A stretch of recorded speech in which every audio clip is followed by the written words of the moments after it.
Hello everyone. तो इस video में बात करेंगे हम लोग how to install OpenShift. OpenShift installation industry में मल्टीपल तरीके से होता है। अभी इस सेशन में we are going to perform single node OpenShift, जिसको बोलते हैं एसएनओ। एक होता है मल्टीपल नोड क्लस्टर ओपनशिफ्ट का बनता है, वो आगे कभी हम परफॉर्म करके देखेंगे इसको। सिंगल नोड में और मल्टी नोड में अभी सर्विसेज का फर्क नहीं है एक्चुअल में। कोई भी स्टूडेंट अगर लगता है कि यार मैं यार एसएनओ इंस्टॉल करने के बाद कंप्लीट प्रैक्टिस कर सकता हूँ ओपनशिफ्ट का, हाँ एक्चुअल में सभी फीचर्स एसएनओ में अवेलेबल रहते हैं प्रैक्टिस के लिए। ठीक है सर, मुझे आगे चल के एक DO 280 कोर्स होता है ओपनशिफ्ट का, अगर उसका लैब परफॉर्म करना है पर्सनल सेटअप के अंदर, तो एसएनओ मेरे अकॉर्डिंग इनफ है। रेड हैट का एक कोर्स है DO 280, उसका जो ऑफिशियल बुक होता है ना, उसकी भी आप प्रैक्टिस कर सकते हो एसएनओ के अंदर, कोई प्रॉब्लम नहीं आती है आपको। बाद में इसका एक एग्जाम होता है EX 280। रेड हैट का एक सर्टिफिकेशन है ओपनशिफ्ट का EX 280। तो वो सर्टिफिकेशन जब भी हम राइट करते हैं, तो हमको फाइट रहती है कि मेरे पास अपना पर्सनल लैब नहीं है यार। और रेड हैट का मल्टी नोड सेटअप बनाने के लिए सर मेमोरी CPU की नीड ज़्यादा है, बड़े कॉन्फ़िगरेशन का हार्डवेयर चाहिए मुझे जो मेरे पास अवेलेबल नहीं है। तो ऐसे स्टूडेंट के लिए मेरे अकॉर्डिंगली एसएनओ एक बहुत बेस्ट ऑप्शन है। एसएनओ को डालने के लिए आपके लैपटॉप में ज़्यादा नहीं, 20 GB रैम, 8 CPU और 100 GB hard disk, that's it. इस कॉन्फ़िगरेशन में एसएनओ आराम से आप इंस्टॉल कर सकते हो। चलो, सो नाउ लेट्स स्टार्ट। सबसे पहले मेरे पास क्या है देखो, ये एक मेरा विंडो का मशीन है। विंडो मशीन को मैं अनइंस्टॉल नहीं करूंगा। आप सबको मालूम होगा कि विंडो सिस्टम के अंदर we will configure here one virtual machine, that virtual machine become SNO machine. उस वर्चुअल मशीन के अंदर मैं रेड हैट का लिनक्स इंस्टॉल करूंगा, और उसके अंदर मैं ओपन शिफ्ट की सर्विसेज को स्टार्ट करूंगा एक्चुअल में। वही मेरा मास्टर नोड होगा, वही मेरा वर्कर नोड होगा एक्चुअल। ठीक है दोस्तों। तो VMware work station, Oracle virtual works, ये कुछ सॉफ्टवेयर्स मार्केट में आते हैं जिनके थ्रू आप लोग number of virtual machine build up कर सकते हो। तो विंडो को ना करके अनइंस्टॉल, मैंने एक VMware के थ्रू मैं क्या करूंगा, एक वर्चुअल मशीन स्पिन करूंगा। उस वर्चुअल मशीन में operating system you have to install. But sir वो ऑपरेटिंग सिस्टम कहाँ से आएगा, वो ISO कहाँ से आएगी? तो एसएनओ की जो ISO होती है ना, वो एकदम अलग होती है, सेपरेट। तुम्हारा जो रेड का लिनक्स होता है ना, सिमिलरली कुछ ऐसा ही एक इमेज होता है RHEL का, बट वो रेड के पोर्टल से आपको डाउनलोडिंग करना पड़ेगा। So now let's start. तो सबसे पहले आपको यहाँ जाना होगा, कंसोल खोलना है, कोई ब्राउजर ओपन करना है अपने लैपटॉप में, और just put here console console.reddit.com। ठीक है, इस URL के ऊपर जाना होगा, और reddit.com पे एक तो आपको दोस्तों user name password sign up होना चाहिए पहले से। reddit.com का आपका लॉगिन ID पासवर्ड पहले से कॉन्फ़िगर होना चाहिए। So already I have that, I am putting here. एक सेकंड के लिए मैं स्क्रीन को हाइड कर दे रहा हूँ, और अपना क्रेडेंशियल और login ID password red hat के पोर्टल पे प्लेस कर दे रहा हूँ।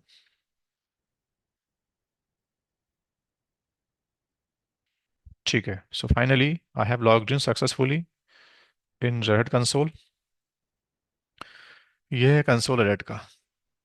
इस कंसोल में सर्विसेज के नाम हैं, they are lot of services, but today we are installing OpenShift। So you have to choose here Red Hat OpenShift।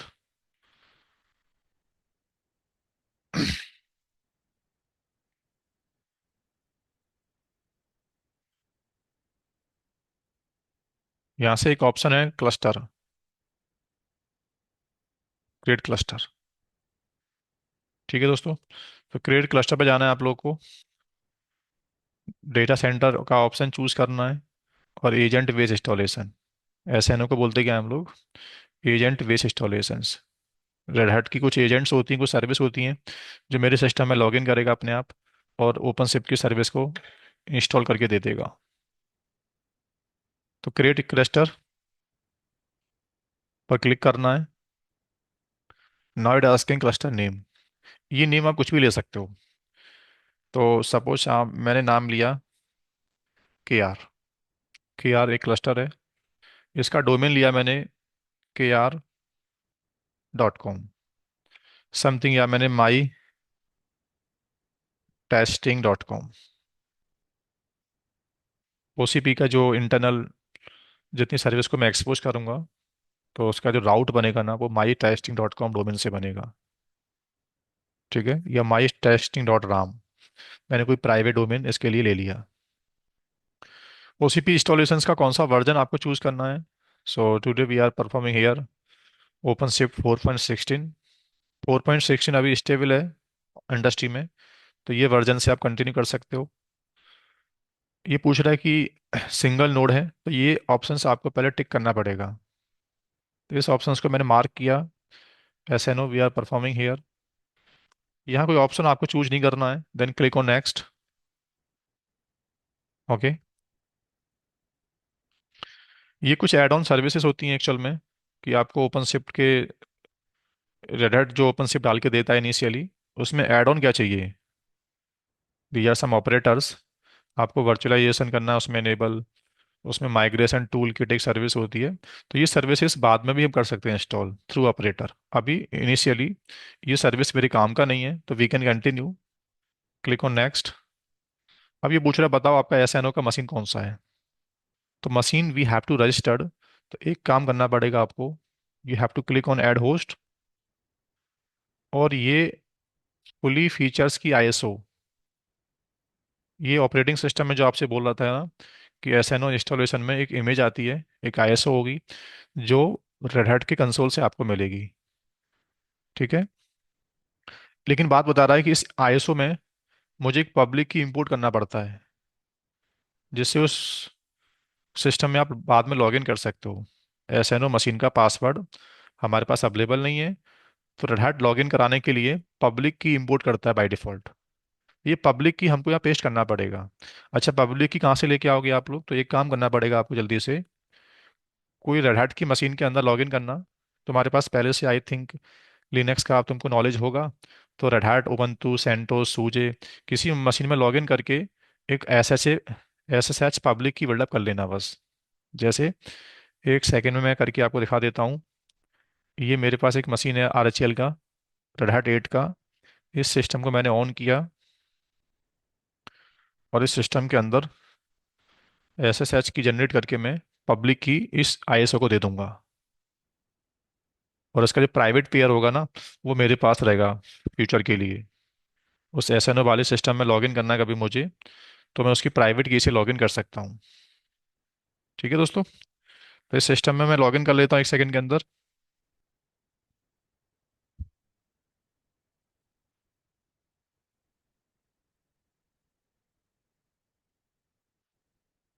192.168, 32, 128।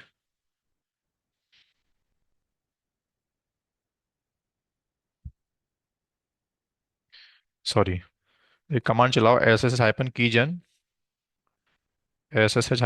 जन। इस कमांड से वी आर जनरेटिंग, या मेरे पास की पहले से पड़ा हुआ है, तो मैं नया की बिल्डअप ना करके एग्जिस्टिंग RSA पब्लिक की को यहाँ से कॉपी करके और इधर पेस्ट कर देता हूँ बस। जनरेट डिस्कवरी ISO, तो ये एक कोर ओएस बोलते हैं इसको।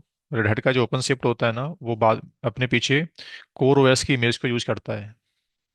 वो कोर ओएस की इमेज को मैं पहले डाउनलोडिंग करूंगा, फिर सिस्टम को बूट कराऊंगा, देखना। तो ये डाउनलोडिंग डिस्कवरी ISO, डाउनलोडिंग यहाँ से स्टार्ट हो गई। ये 1.1 GB का अप्रॉक्स इमेज है। ठीक है, बाद में इस वर्चुअल मशीन को आप शट डाउन कर सकते हो। इसमें एक प्राइवेट की पड़ा हुआ है, बस वो आपको बाद में चाहिए लॉगिन करने के लिए। कभी आपको SNO नोड पे जाना पड़ा कमांड लाइन के अंदर, तो SSH के थ्रू आप उसमें लॉगिन कर सकते हो। अभी मुझे इस VM का कोई काम समझ में नहीं आता है, तो मैं इसको शट डाउन कर देता हूँ यहाँ से।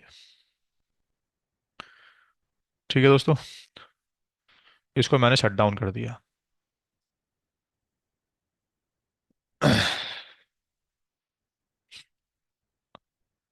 डिस्कवरी ISO डाउनलोडिंग हो रहा है। मीनवाइल मैं रिकॉर्डिंग पॉज कर देता हूँ। 2 मिनट के बाद वापस मिलते हैं हम लोग। हाँ, वैसे डाउनलोडिंग हो गया ऑलमोस्ट। तो डाउनलोडिंग के पहले एक काम कर लेते हैं, एक वर्चुअल मशीन बिल्डअप कर लेते हैं जिसमें 20 GB रैम, 8 CPU होना चाहिए। So we are creating now here one virtual machine. ये ऑप्शंस जैसे मैंने चूज किया है, डिफॉल्ट ऑप्शंस आपको लेना होगा। Click on next. इसको नाम दिया मैंने ओपन शिफ्ट SNO। राइट। मेरे पास अभी रिसोर्स ज़्यादा हैं, तो मैं इसको, ठीक है, 8 CPU दे रहा हूँ, और आई हैव इनफ मेमोरी, तो मैंने इसका मेमोरी कर दिया 35 GB का अप्रॉक्स। तुम्हारे पास मेमोरी कम है तो 20 GB एटलीस्ट आपको देना पड़ेगा। Click on next. Network configuration में नेट अडेप्टर से आप कंटिन्यू कर सकते हो। Click on next, next next next. इसको मैंने 200 GB हार्ड डिस्क दे दिया। आप 100 GB से कंटिन्यू कर सकते हो। राइट। एक काम और करना पड़ेगा आपको, इस वर्चुअल मशीन की मैनिफेस्ट में ना, BMX फाइल के अंदर एक पैरामीटर होता है।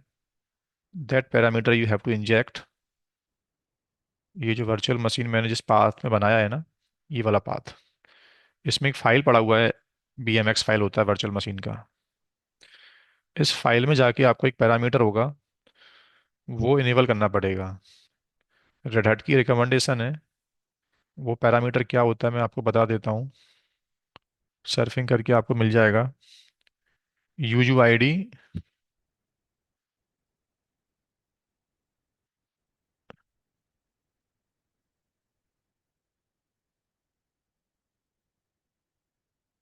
हाँ, ये पैरामीटर होता है एक्चुअल में वो।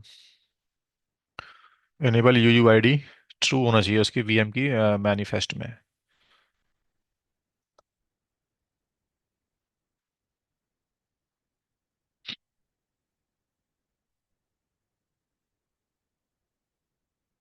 ये पैरामीटर यहाँ से कॉपी कर लेते हैं हम लोग, disc dot,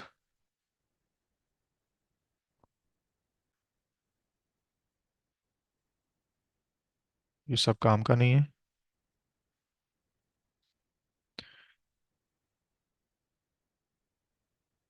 disc dot enable UUID, और लास्ट में इसको ट्रू कर दो बस आप। That's it. और फाइल को सेव कर दो। ये पैरामीटर आपको इनेबल करना नहीं भूलना है। अब इस वेबसाइट की नीड अलग से नहीं है। नाउ इस वर्चुअल मशीन को आप बूट कर सकते हैं। आप क्लिक ऑन CD/DVD। यहाँ से आपको ISO ब्राउज कर देना है, और ओके एंड बिगिन इंस्टॉलेशन। देखते हैं क्या होता है। तो ये मशीन बैकएंड में क्या हो रहा है पता है? रेड हैट के नेटवर्क से रजिस्टर्ड हो रहा है अपने आप। ये डिस्कवरी ISO में वो सब स्टेप लिखे हुए हैं।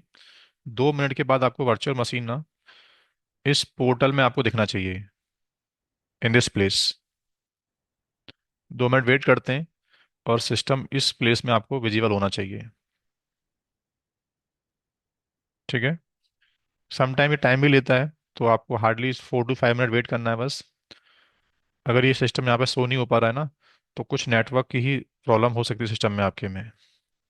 तो एक बार अपना जो VMware है ना, उसका जो अडेप्टर टाइप होता है, उसको नेट से ब्रिज कर लो, ब्रिज से नेट करके आप देख सकते हो एक बार। या फिर VMware की जगह पे आप Oracle वर्चुअल बॉक्स ट्राई कर सकते हो। कुछ फायरवॉल की प्रॉब्लम होती है VMware में अगर, तो बाद में सिस्टम यहाँ पे विजिबल होता नहीं है फिर आपको। राइट। देखो, तो सिस्टम यहाँ डिस्कवर हो गया। बता रहा है कि ये सिस्टम, ये control plane plus worker node दोनों का काम करेगा। कुछ इनसफिशियंट बता रहा है कि, लेट्स सी क्या है इसकी में, देखते हैं एक बार। बता रहा है ये पैरामीटर आपने इनेबल नहीं किया है। ये पैरामीटर मैंने इनेबल नहीं किया, इसका मतलब मेरे से फाइल सेव ठीक से नहीं हुआ था वो, तो मुझे उसकी फाइल में दोबारा जाना पड़ेगा।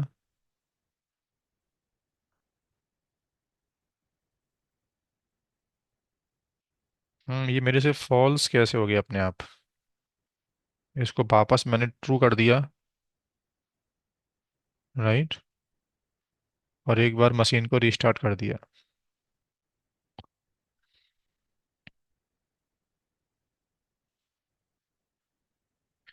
वो पैरामीटर ट्रू होना चाहिए, एक्चुअल में फॉल्स नहीं होना चाहिए। तो मेक श्योर ये प्रॉब्लम, ये वार्निंग मुझे स्क्रीन पे क्लियरली दे रहा था, देखो क्लियरली यहाँ मुझे बता रहा है कि ये disk dot enable UUID parameter enable, enable नहीं है, आपको इसके लिए इनेबल करना पड़ेगा। तो 2 सेकंड वेट करते हैं, फिर से मशीन डिस्कवर होगा, देन देखते हैं क्या होता है।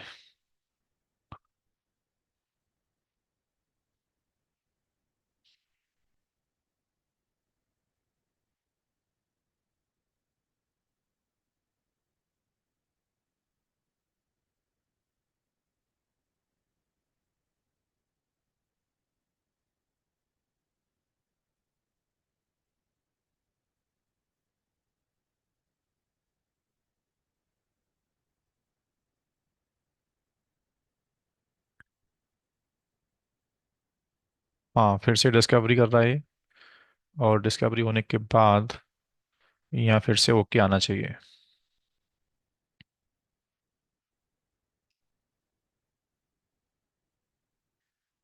ये पैरामीटर फिर से बता रहा है इनेबल नहीं है, तो ऐसा क्या हो रहा है बैकएंड में, 1 सेकंड और दो मुझे। डॉक्यूमेंट पे गया, वर्चुअल मशीन में गया, एक बार वर्चुअल मशीन शट डाउन कर लेता हूँ पहले मैं, चेंज करने से पहले। अब ये पैरामीटर को दोबारा से चेक चेक कर लेते हैं।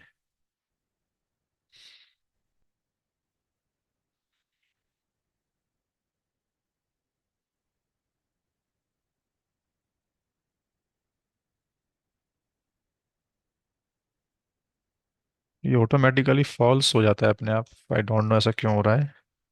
इसको फिर से मैंने सेव किया। ये पैरामीटर डुप्लीकेट तो नहीं है इसके अंदर, कहीं पहले से कॉन्फ़िगर हो। नहीं, डुप्लीकेट नहीं है, अभी इस बार मैंने शट डाउन स्टेट में सेव किया है। हाँ, डुप्लीकेट है ना। ये डिस्क इनेबल ट्रू यहाँ कर दिया एक बार तो, और ऊपर भी ये पैरामीटर था क्या? नहीं, वही एक ही बार था। ठीक है दोस्तों, तो अभी इसको हम कंटिन्यू कर सकते हैं। ओके, फाइल को सेव किया। नाउ अगेन वर्चुअल मशीन को वार्म अप किया। अब इसका फिर से वेट करते हैं पाने का।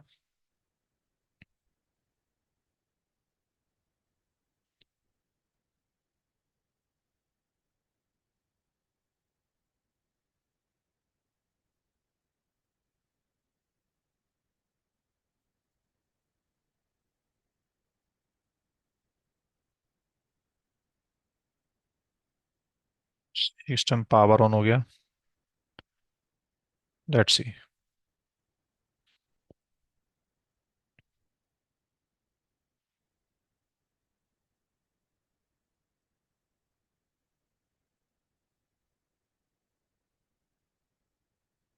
ये पुराना स्टेटस है, अभी डिस्कवरी करेगा फिर से, देन देखते हैं क्या आता है इसका स्टेटस।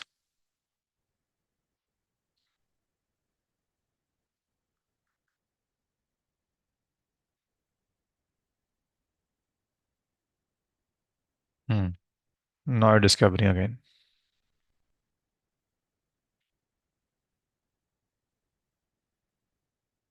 अभी रेडी स्टेट में आ गया, ठीक है।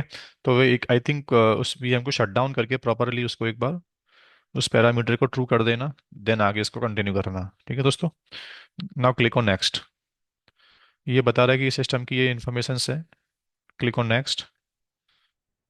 ठीक है, बैकएंड में ऑटोमेटिकली क्या करेगा ये, वर्चुअल मशीन के ऊपर ये कुछ नेटवर्क कॉन्फ़िगर करेगा अपने आप। ये अपने काम का नहीं है, आगे बढ़ सकते हैं हम लोग। वैलिडेशन में कुछ वार्निंग्स आ रही हैं, थोड़ा वेट करो, जैसे सिस्टम का टाइम स्टैम्प हो गया, उसको ऑटोमेटिकली सबको सिंक करेगा अपने आप।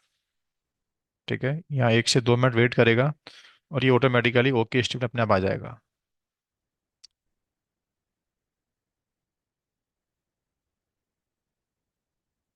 बता रहे सिस्टम का एनटीपी टाइम सिंक नहीं हो पा रहा है, तो दोबारा से सिंक करके देखेगा, और ये ऑटोमेटिकली सिंक अपने आप हो जाएगा।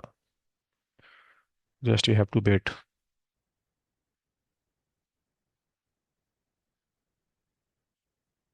हाँ, बता रहा एनटीपी टाइम फिक्स हो गया। तो वापस ये अभी ओके स्टेट में आना चाहिए।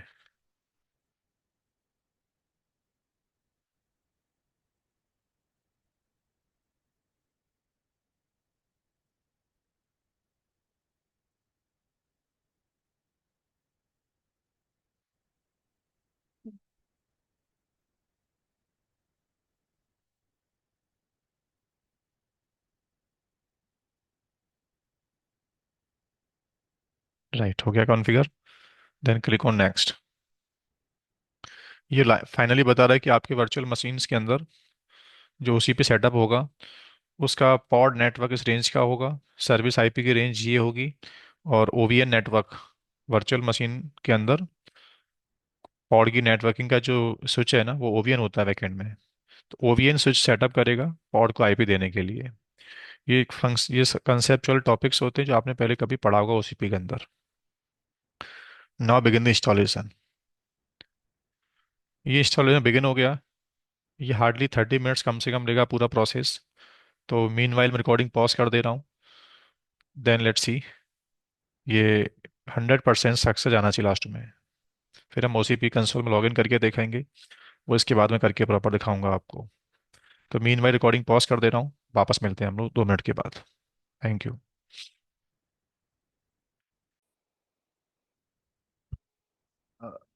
दोस्तों, ये अभी ना इंटरनेट की वजह से इंस्टॉलेशन अभी स्टिल चल रहा है मेरा। तो होपफुली आपका इंटरनेट फास्ट होगा। आई थिंक ये 40 मिनट मैक्स टू मैक्स लेता है प्रॉपर होने में। But still going on. तो बस करना क्या है, इसके बाद ये 100% वाइंड अप हो जाएगा। और ओसीपी के क्रेडेंशियल्स आपको मिल जाएंगे इसके बाद। देन अपने विंडो मशीन से आप लॉगिन कर सकते हो, उसका जो जीयूआई कंसोल है ना, उसमें लॉगिन करके आप प्रैक्टिस कर सकते हो फिर। ठीक है।